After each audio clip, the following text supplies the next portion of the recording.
Guys, thanks for joining me today. We are going to be making this cute pinwheel by Parker on the Porch. This is a cute little design that can add a lot of cute things to gifts, and you could add this cute little pinwheel to the front of a card. You could add it to a bag. It can go in your front yard. It's super cute. So this one's the 4x4 size. You can see that I went ahead and used woven fabric, and then I also used a wool felt, and I just glued it to a straw. So this is the method where it's non-functioning but super cute. It's glued down. I have all the edges glued. I have the little button glued on the front. It's super cute. Now this would be really cute to add into a basket. It'd be really cute to add into a flower pot. Very cute. I also thought that it'd be cute to put this on the front of a card and glue it down. You could also sew this onto a bag. There's lots of options for this. It's really cute. This is like a non-functioning one. I'll show you how to make it function and spin as well. But this is the 4x4. So I went ahead and we're going to make the 5x5 now. So I have my 5x7 hoop with one sheet of tearaway. This one you can see that I did it where it won't fray because I used pinking shears right here. I cut it with this right here that made the edges triangle shape right there, so it won't fray. And I also used a medium weight interfacing on the front of this woven fabric, and then I used the wool. So this one's not going to fray, and it's going to look like this. I'm going to show you how to get the frayed look as well, which ends up being really cute. We are going to be using all this fabric stack right here today. This is what it is right here. Go to the back so you can see it.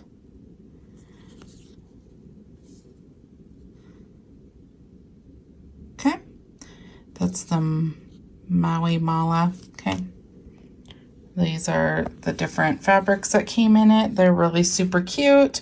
So we're gonna go ahead and use this. There's this one too. We're going to use this pack, and we're going to use wool felt. Okay, so meet me at the machine and we will get started. Okay, I'm at the machine. I have my 5x7 hoop. I have one sheet of tearaway on here, and I am running the Baby Lock Spirit machine. We are going to go ahead and get started. There's only 2 stitch steps in this file, so it's super fast to make. So I'm going to go ahead and stitch the first step directly onto our stabilizer right here, and it's the placement stitch, and it will show you what to put down. I'll be right back. Okay guys, this is what it looks like right here. It goes ahead and stitches a placement square so you know how big of a piece of fabric you need. So I have this woven fabric right here. I'm going to show you exactly how I did a glue down one and non-fraying. So we're going to go ahead and make this one right here, and then I'll show you how to do a fraying one. Okay, so you just go ahead and take your woven fabric. I'm going to take one sheet right here of medium weight interfacing. So this just has a rough side right here. It's crunchy, and there's a soft side. So the rough side, you're going to take the wrong side of your fabric facing up. You're going to take the rough side of your medium weight interfacing, or whatever weight you want to use. You're just going to go ahead and place it down like that. So the rough side's facing the wrong side, and then I just flip it over and I iron it. Once you put heat to this, it just adheres this interfacing to your fabric and makes it thicker and will help with not fraying. That's why I'm doing it. I'm giving it a little bit of weight to it, so I'm just ironing it right there. Okay, so all I did is put an iron on it, and now it adhered to your fabric, and it's just a little bit thicker. It's not so flimsy, and it will help with fraying. Okay, so I'm gonna go ahead and put this fabric down like this. You're just gonna make sure you have a big enough piece to go around your square like that. I'm gonna do this after because I'm gonna put the felt down first. So you're gonna flip your hoop over. I'm using I'm using wool felt right here. Okay, just like that. You're gonna go ahead and make sure that gets over all of your placement stitches on the underneath of your hoop. I'm gonna tape that down. Just like that, just so it stays.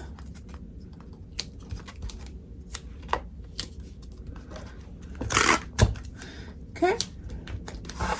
Now this top one doesn't have to be taped down because it's not really gonna move. You just put it like that. And now we're going to go back to our machine, and we're going to go ahead and stitch the step 2, which is the last step. There's no other stitch steps. It's going to go ahead and do all the stitching, and I'll come back and show you what it looks like. Okay guys, this is what it looks like right here. Here's what the top of your hoop looks like. This is what the underneath looks like, okay? So you're gonna go ahead and take this off of your hoop. That's all you do for stitching. I'm gonna go ahead and take my tearaway off.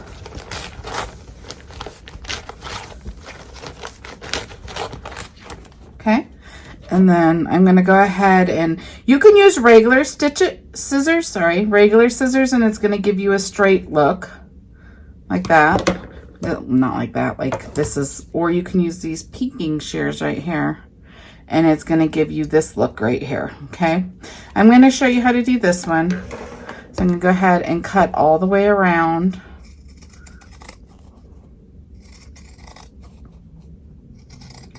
Just using these scissors.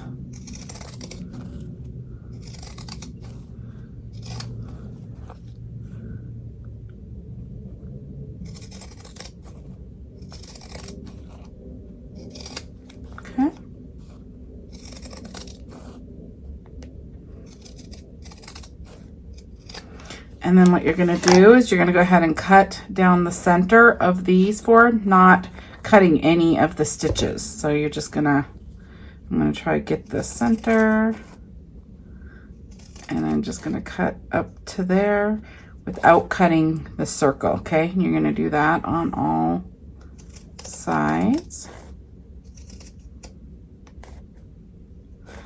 Okay.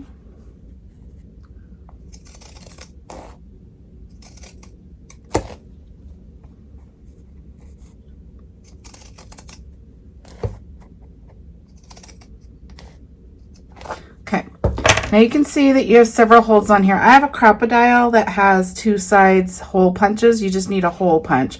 So you can see that it goes ahead and stitches a hole spot for you. Right here, right here. You should have 4 right here and right here. You're going to want to punch those out, and then you have a hole in the middle. You're going to want to punch that out as well. So I'm going to take my bigger one and punch the center out. That. And then you're gonna go ahead and get these 4 corners. There's that one.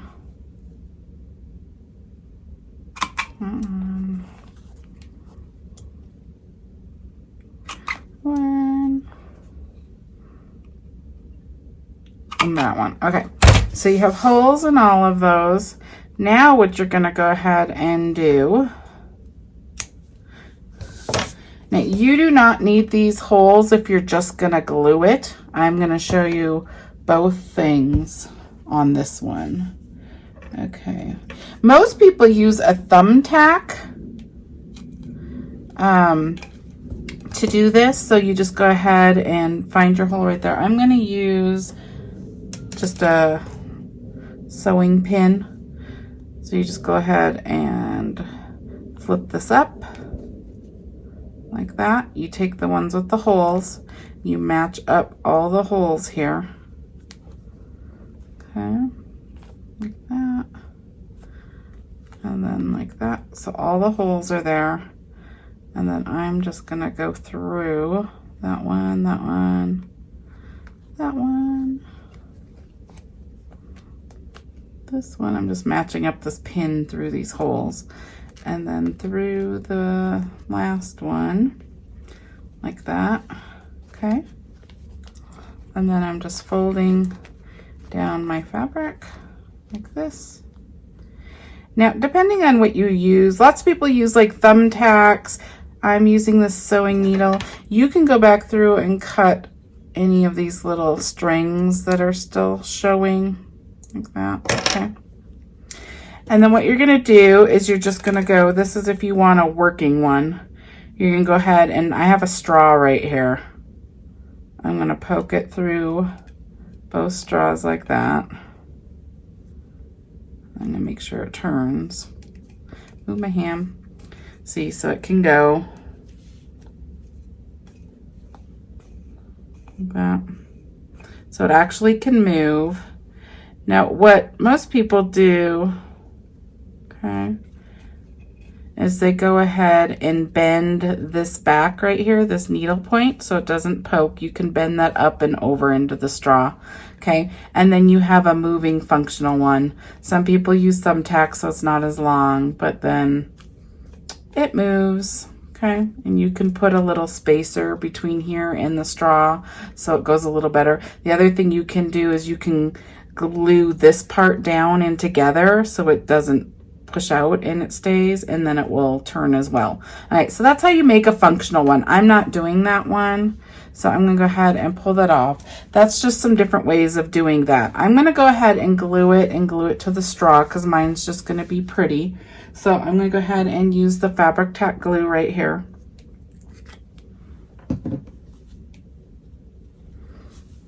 Hang on a second, I'm gonna get a button. Okay, sorry, I got a button. So I like to use this thread that people use. What's it called? The thread that people use for friendship bracelets, whatever, and they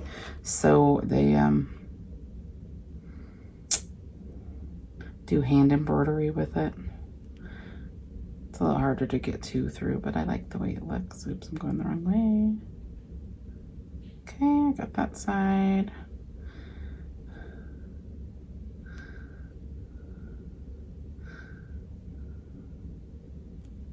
Cut these two the same.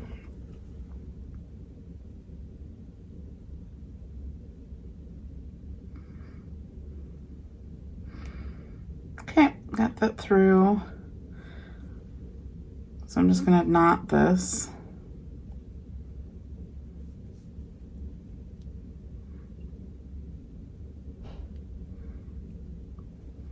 Okay. I'm just gonna cut it so it's kind of the same. Oops, it's a little too much. Okay, just like that. Okay, so what I'm gonna do, now if you're just gluing this, you didn't have to punch out all these holes, okay? So I did it to show you how to do the other way. But I'm just gonna glue that, and then we're gonna go ahead and use the same corners that have the holes and just stack them on each other like this, okay? So I got that one. I put some glue. Put that one. Put some more glue.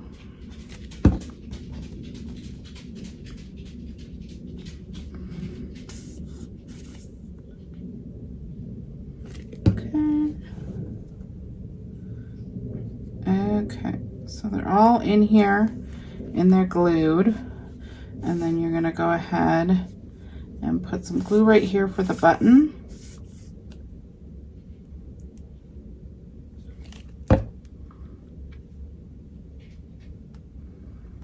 Okay, and I'm just gonna hold that down like that for a few seconds.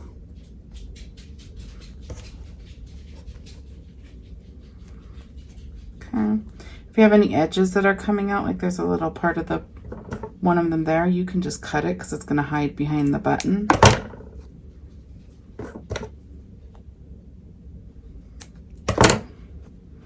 Like that. And then you can put it on like a wood dowel, you can put it on a card, you can put it on a straw. These are just straws. I'm going to use a straw and then I'm going to show you what you can do with it. Okay, so I'm just going to put glue on the back to hold the straw. Kind of like this. Okay, now you can go ahead and push your straw down, put more glue on it, and put like a circle of felt so you don't see the straw part, but I'm not going to do that. I'm just going to hold it for a few seconds like that, and then I'll come back and show you what it looks like when it's dry. Okay guys, this is what the 4x4 one looks like right here. Here's the front and the back. It's just glued all together, okay? Made exactly how we just made the last one. This is the 5x5. Here's what the front looks like. Here's what the back looks like. It's just glued down. Here's the size difference of the two. Put them on top of each other so you can see. Like that. Okay. That's what these look like. Now I'm going to go ahead and make another one, and I'm not really going to show you all the stitch steps because there's only two. It's the placement and then the fabric on it, and it's a second. So I'm going to show you how to do a frayed one where the fabric's all frayed. So I'm going to go ahead and get that fabric. I'm going to go ahead and do a 4x4 one. I'm going to put tearaway on my 5x7 hoop. I'm going to go stitch the placement, and then I'm going to come back and show you how you prep the fabric for a frayed one. Okay, so I will be right back. Okay guys, I'm going to show you the frayed way. So I have my placement stitched right there, and I'm going to show you whatever fabric you put on the top is going to be what shows here.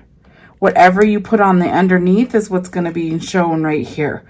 So whichever fabric you want where, go ahead and do that. So I am not going to interface either of these fabrics because you want them to fray. Okay, so I'm going to go ahead and place this one on top, just like this. Okay, well, I'm going to do the bottom first. So I'm going to go ahead and place this one on the bottom because you have to tape it.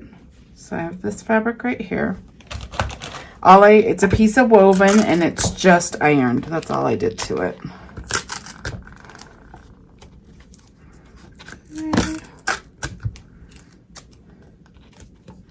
Just tape it down, make sure you get over all the placement. So that's there. Okay, then on this side, I'm gonna put a piece of felt first because I'm gonna cut the felt as well. And then I'm gonna put this fabric on top. Now I'm gonna go ahead and stitch the last step, and that's how you prep. You can do it without the felt. I want that color peeking through. You can do it just like this. It's gonna be a little bit thin and flimsy because there's no interfacing and there's no felt in there, but you can fray that way as well. I'm gonna put the felt in the middle to add a little thickness to it, okay, and another color, okay? So I'm gonna go and stitch the next step. I will come back and show you. Okay guys, this is what it looks like. I'm gonna go ahead and take it off and try to go through this quickly since this is the second one we're doing, but I wanted to show you how you can get this one to fray. Okay, so I'm just going to use regular scissors on this one, and I'm going to leave some excess fabric on the edge because you want it to fray.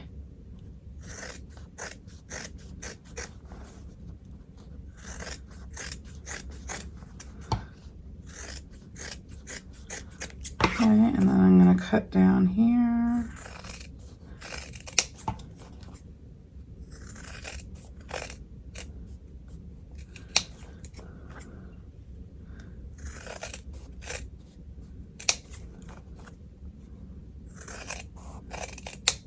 You can do this one of two ways. You can take a scissors. I'm going to show you two different edges. You can cut little things like this all the way along here. See how I'm not cutting any of the stitches? But if you do that and then you take the edge of something and you just go like this,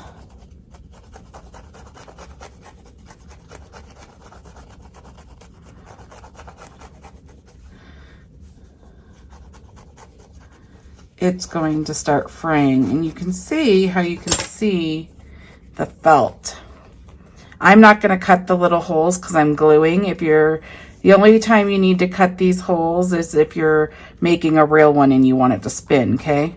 But if you can even use your finger to rough this up right here, and it will start fraying, okay?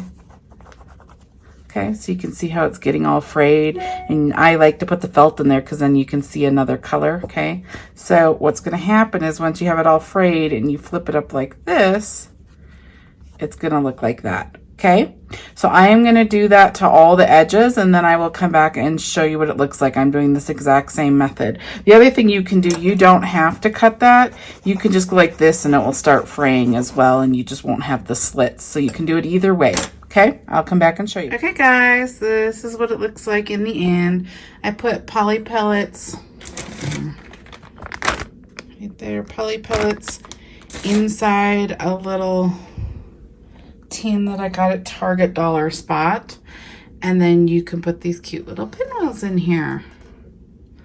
I thought another cute thing you could do is you could put like a little tag right here with a gift card, and you could color cute little rocks, like get some rocks and color them with Hawaiian flowers and say thank you and you're the best and stuff, and you could put it in there and give it to somebody with a gift card on it. It could be really cute. It can be really cute in a flower pot. It can be lots of things, but this is what it looks like. So here's the one that I showed you how to do that's non-fraying, okay, and the felt. And then here's the one that I went ahead and roughed up and made it fray. You can do it some more to get it more frayed edges to see which way you like better. Okay, so I hope this helps you make the new pinwheel design, and I can't wait to see what you guys all make. Thank you so much. If you enjoyed this tutorial, please give it a thumbs up. Go ahead and subscribe to my channel. I would love that. And if you click on the little bell, it will notify you every time I make a new tutorial. Thank you so much. Again, you can get this design at Parker on the Porch. It is the pinwheel, and I will have the links under the show more here. I have links to a lot of my supplies and directly to the Parker on the Porch Facebook page and also their website. Thank you so much.